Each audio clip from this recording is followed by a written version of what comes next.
Hi mga kabiyahe, nandito nga pala kami sa Toyota Fairview para tumingin ng sasakyan. Toyota Veloz nga pala yung napili namin, yung V-Variant. Kaya Veloz nga pala yung napili namin dahil sa dami ng safety features.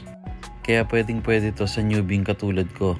Sakto pa nga kasi may nakadisplay sa Toyota na V-Variant at white color na gusto ng misis ko. Kaya nung nakita ko agad to sa showroom, sinabihan ko siya na tara ikutin natin. Kasi tuwang-tuwa talaga ako lalo na yung bed mode na tinatawag at sofa mode. Ang isa pa nga pala sa mga features nito ay yung 360 camera. Importante to sa mga newbie. Siyempre kung aatras ka, aabante o kita mo na yung kaliwat kanan ng sasakyan mo. Meron nga rin pala tong features na lane departures warning. Sobrang magagamit mo to lalo na nasa expressway ka o highway.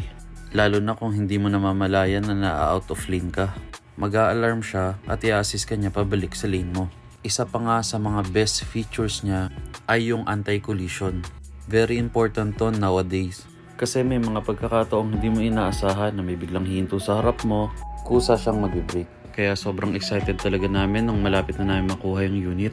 Kaya manifest lang tayo ng manifest hanggang makuha natin yung mga bagay na gusto natin. Thank you for watching mga kabiyahe.